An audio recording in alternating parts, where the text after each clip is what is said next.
Voilà, nous sommes heureux de vous retrouver, l'équipe du Châtelard qui est là, pour lire ensemble l'Évangile. Premier dimanche du Carême, et nous irons jusqu'au dimanche de Pâques inclus. Voilà, aujourd'hui c'est le premier dimanche du Carême, et nous lisons l'Évangile de Matthieu. Nous, c'est-à-dire Chantal, Michel, Édouard et moi Jean-Marc, nous écoutons la lecture de Matthieu. En ce temps-là, Jésus fut conduit au désert par l'Esprit pour être tenté par le diable. Après avoir jeûné 40 jours et 40 nuits, il eut faim. Le tentateur s'approcha et lui dit : « Si tu es fils de Dieu, ordonne que ces pierres deviennent des pains. » Mais Jésus répondit : « Il est écrit, l'homme ne vit pas seulement de pain, mais de toute parole qui sort de la bouche de Dieu. »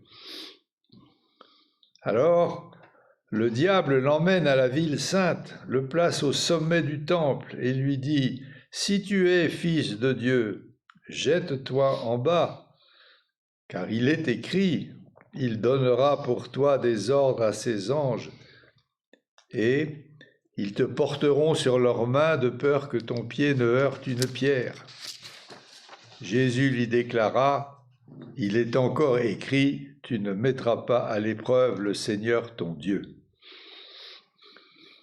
Le diable l'emmène encore sur une très haute montagne et lui montre tous les royaumes du monde et leur gloire. Il lui dit : « Tout cela, je te le donnerai si, tombant à mes pieds, tu te prosternes devant moi. » Alors Jésus lui dit : « Arrière, Satan, car il est écrit, c'est le Seigneur ton Dieu que tu adoreras, à lui seul tu rendras un culte. » Alors le diable le quitte. Et voici que des anges s'approchèrent et ils le servaient.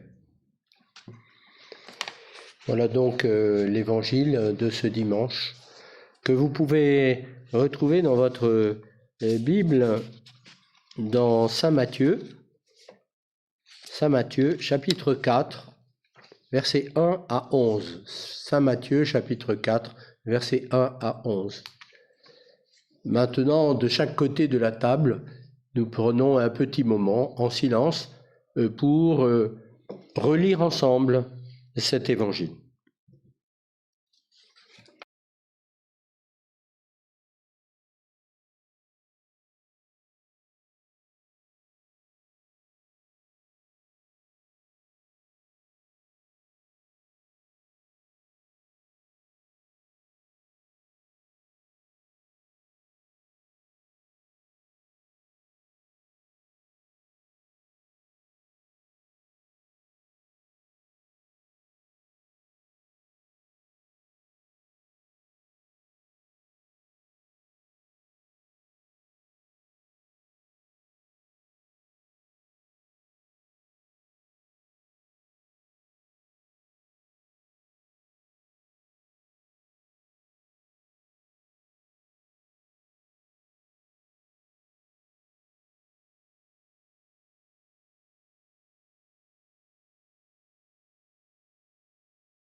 partager quelque chose de notre lecture, ce qui nous vient à l'écoute de ce passage des tentations de Jésus au désert.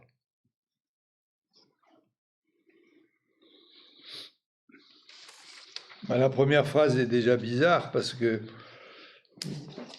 tu es conduit au désert par l'esprit pour être tenté par le diable. Je ne sais pas si c'est la meilleure traduction, je n'en sais rien.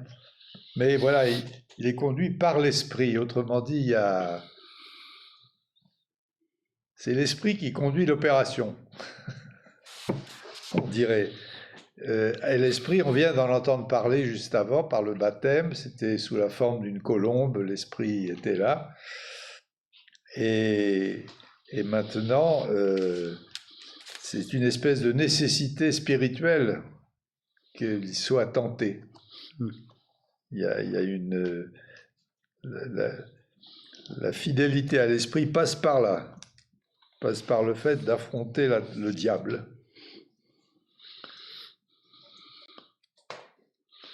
Et là, on nous dit, il fut conduit au désert. Il n'est pas comme si c'était pas lui qui allait tout seul.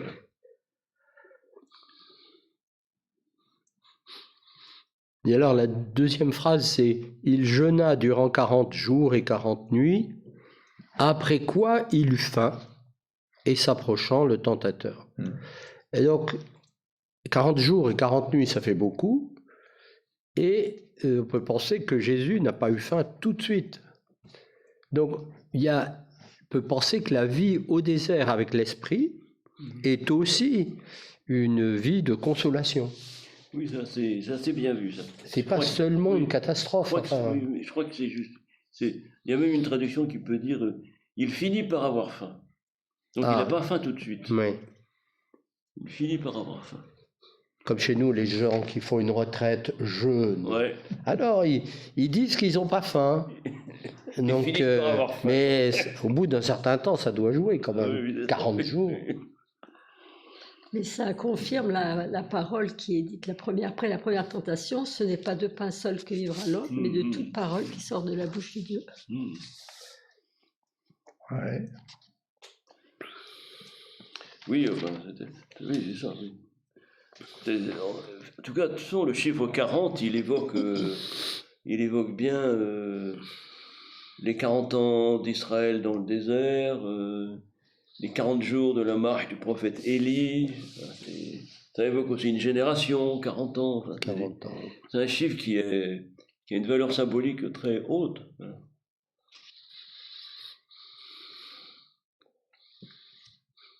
En particulier, les 40 ans au désert. Quoi. Oui, en particulier. Ça, c'est...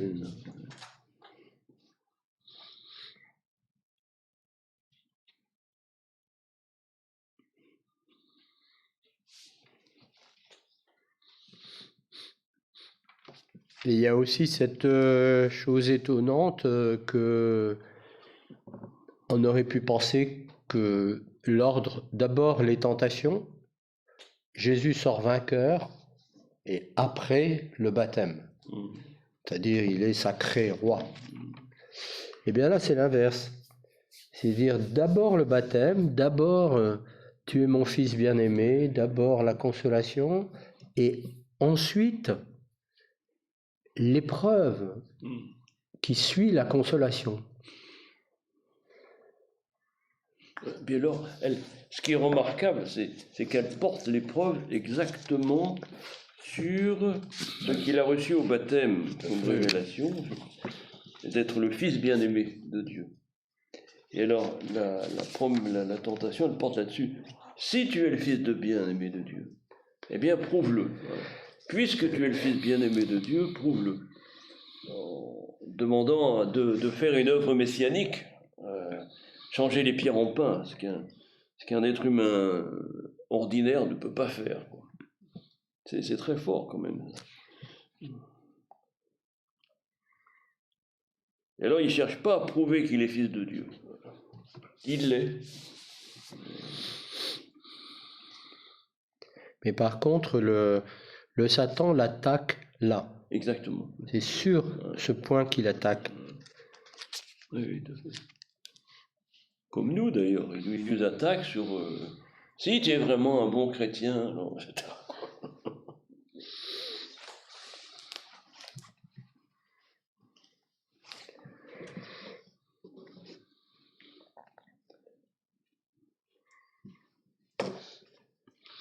Alors que ces pierres deviennent du pain, des pains, la première tentation, en fait,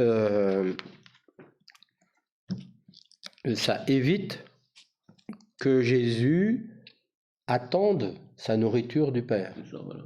C'est-à-dire sorte de son statut de fils pour lequel le Père sait ce dont il a besoin, quoi.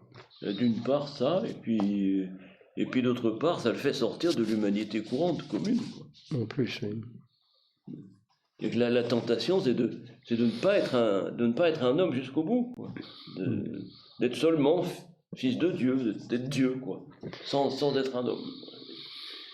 Oui, d'où c'est la révélation que le Fils de Dieu est un homme ordinaire. Et voilà.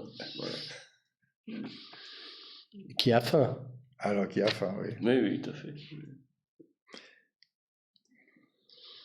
Mais en plus, ce que disait Jean-Marc concernant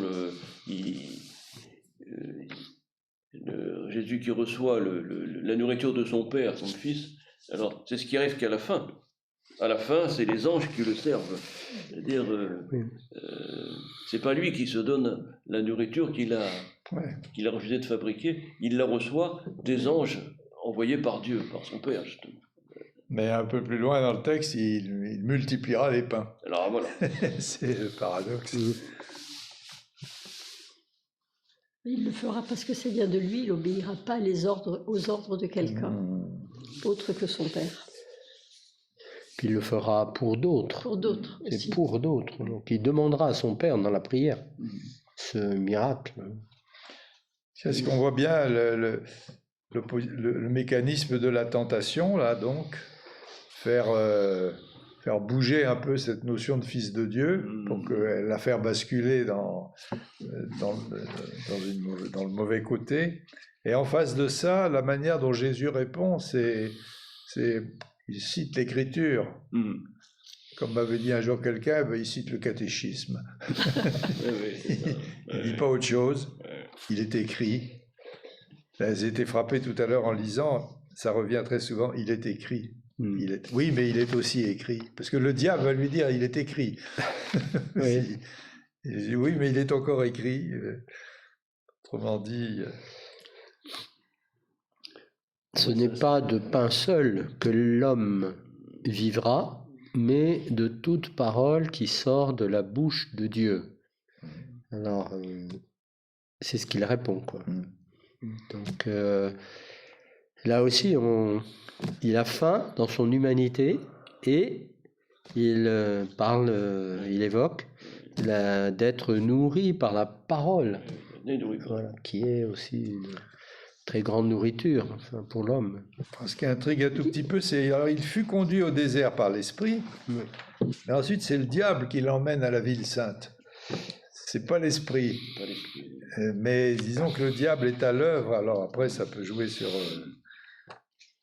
l'imagination. On est dans l'imagination là quand même. Le diable a pris le relais. Voilà. Il a pris le relais. Et puis les anges le prendront plus tard. Ouais. Mais ce qui dit quelque chose de la stature de Jésus, qui est vraiment imbibé de la parole, et parce qu'il est imbibé de cette parole, il peut se tenir droit, et quelque part, les tentations ne l'atteignent que très peu. Les tentateurs ne le percutent que très peu. C'est pour ça que le tentateur lui cite la Bible après, lui cite le psaume. Il se rend compte que c'est que par ce biais-là qu'il va l'avoir. Il donnera pour toi des ordres à ses anges, ils te porteront sur leurs mains, de peur que ton pied ne heurte une pierre. C'est le diable qui dit, il est écrit là. Oui, c'est... Mais c'est le même mécanisme de tentation si tu es fils de Dieu. Ou puisque tu es fils de Dieu, oui. Et en fait, Jésus répond vraiment patiemment jusqu'au moment où, à la troisième tentation, il dit « Retire-toi, Satan, Oui. tu as dépassé les bornes, là. » Alors c'est intéressant parce que avant c'est toujours le diable, le diable, le diable. Tandis que là c'est Satan, Satan, qui est oui. nommé, qui est interpellé directement. Tu ne tenteras pas. Voilà. Tu ne tenteras pas le Seigneur ton Dieu.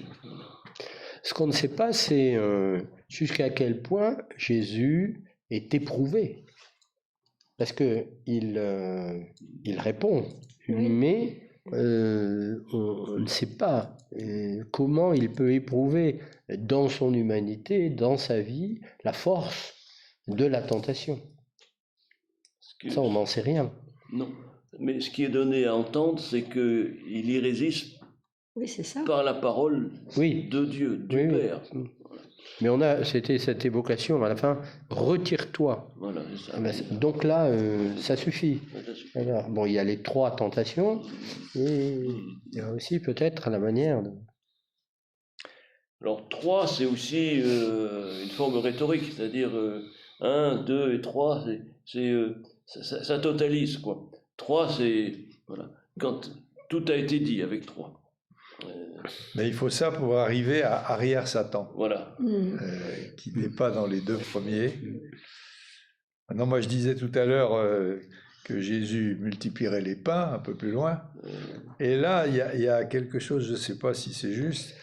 Il l'emmène sur une très haute montagne et lui montre tous les royaumes du monde et leur gloire, et je te les donnerai. Or, tout le monde sait que l'évangile de Matthieu se termine sur la montagne avec Jésus qui dit, Jésus ressuscité, disant à ses disciples, tout pouvoir m'a été donné, tout. Elle est dans le Il monde dit entier. tous les royaumes, mais enfin, je trouve qu'il y a une espèce d'écho final, c'est-à-dire que c'est mal emmanché à partir du diable, mais c'est quand même ça qui va se passer. C'est-à-dire, le diable peut-être voit Peut-être ça. qu'il voit, Il parce voit qu'il- la fin de Saint Matthieu. parce Donc, qu'il sait, oui. il sait, alors il y va, quoi. Il attaque. Oui, oui. Tous les royaumes du monde. Mais au verset 5, la première tentation, là, la deuxième tentation, le diable, on l'évoquait, le prend avec lui dans la ville sainte et le place sur le pinacle du temple. Le pinacle, c'est-à-dire l'endroit du temple le plus haut par rapport au sol. Ça fait peut-être 60 mètres. Enfin, alors du coup, si un homme saute de 60 mètres, ça fait quelques étages, je ne sais pas combien d'étages, mais enfin, on entend qu'une femme qui a sauté avec son enfant du 4e étage, elle est morte et l'enfant a perdu la vue. Donc, c'est pas rien, et donc c'est quasiment le pousser au suicide, Ah quoi. oui, C'est oui, délirant comme truc. Et donc, il lui dit, saute, et les anges, il donnera pour toi des ordres à ses anges. Donc tu vas quand même pas mettre en doute la parole de Dieu. Et c'est en fait risquer sa propre mort, quoi. Mais c'est la vaine gloire, quoi. C'est-à-dire, il le touche sur le fait que, on pourrait dire, il va faire le 20h de Jérusalem, quoi. D'autant plus qu'il y a une autre interprétation de ce mot traduit par pinacle, ça peut le traduire aussi par le fait, c'est-à-dire c'est une espèce de corniche qu'il y avait au-dessus des grandes portes où se pressait le peuple, qui était assez haute, quoi. Et alors à ce moment-là, si on dit ça, c'est-à-dire il se jette devant tout le monde. Oui. Tout le monde le voit se jeter du haut du temple. Alors c'est la vaine gloire. Il montre qu'il est et les anges qui arrivent pour le... Il y a une mise en scène qui est très il fait pas ça quand le Satan lui propose ça, c'est pas entre lui et Satan tout seul, c'est devant tout un public qui verrait ça, qui verrait qu'il est alors vraiment le Messie, quoi. Ce qui est étonnant, c'est qu'en fait, alors le diable le prend avec lui, donc que Jésus se laisse mener, il se laisse mener par le diable. Oui. Ben oui. Il prête le flanc, Ah bah, il se laisse mener, il le prend avec lui. Pour la 3e fois, il aurait dû dire quand même. Il lui dit pas tout de suite retire-toi. Oui, c'est ça. Non. Ne Il y a laisse besoin faire. des trois... Des... Oui, c'est vrai, ça. Mais Il la l'emmène. tentation, elle revient aussi souvent qu'elle veut, Il paraît. il paraît. Et donc elle peut revenir plusieurs fois. C'est ce là- qu'Ilias nous donne à méditer dans les 2 étendards. Mais là, c'est 3 fois. Oui, mais bon, ouais. d'accord. Cette histoire d'être emmené comme ça par le diable, ça évoque bien l'expérience qu'on peut faire nous quand on a une tentation. C'est-à-dire, on est emmené à l'intérieur de Ouais. nous-mêmes à un endroit où. On aimerait bien ne pas aller. Oui, c'est ça, voilà. Puis on peut peut-être imaginer même. Alors, imaginer tous les royaumes C'est de ça, la oui. terre, imaginer ou imaginer un grand succès populaire. Moi, je trouve impressionnant, c'est la manière dont Jésus il ne répond au Satan que par. Enfin, il ne discute pas avec lui, quoi. Il met la parole entre lui et le Satan, il met la parole de Dieu. Point. À chaque fois, c'est des citations du Deutéronome et puis des psaumes, quoi. Donc il met la parole de Dieu, la parole que tout le peuple connaît par cœur, récite, enfin, il met ça entre le Satan et lui, c'est-à-dire que ça, son bouclier, c'est la parole de Dieu. C'est pas une discussion. Ouais, c'est pas il discute pas. Ouais, c'est Il quelque chose argumente qui pas. s'impose. Oui. On ne discute pas avec la tentation. Voilà. J'avais appris Mais ça. on y oppose. Ah oui. J'ai oublié parfois, mais j'ai. Ben, nous, on discute avec les tentations. Oui, c'est Eh ben ça. oui. Oui. Ah, moi, j'aime bien le alors et voici que des anges s'approchèrent et ils le servaient, cette espèce de consolation. Ah oui. Vous voyez ce langage-là, de réconfort après l'effort, après le combat, après le trouble. Parce qu'au fond, ça peut être assimilé à tout ce qui, dans les tentations, est de l'ordre du trouble, dans l'imagination, Oui. justement, Oui. on perd de vue les coordonnées normales du réel. Après le trouble, la paix revient, et elle vient de Dieu indirectement par les anges. Les anges s'approchèrent et ils le servaient.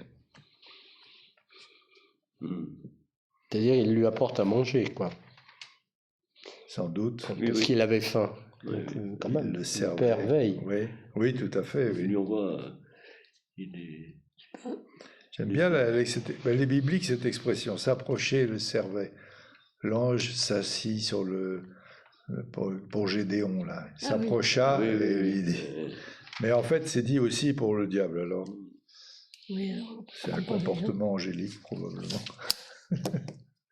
Faussement Du évangélique. bon comme du mauvais ange. Tout cela, je te le donnerai si, tombant à mes pieds, tu te prosternes devant moi.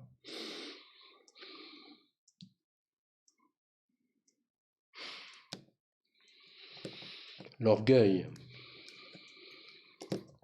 En plus, il ment, le diable.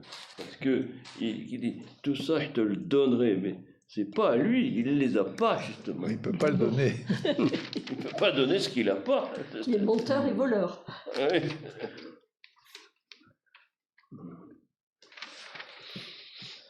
Oui. Oui, mais arrière Satan, et c'est frappant comme ça n'arrive qu'au bout du processus.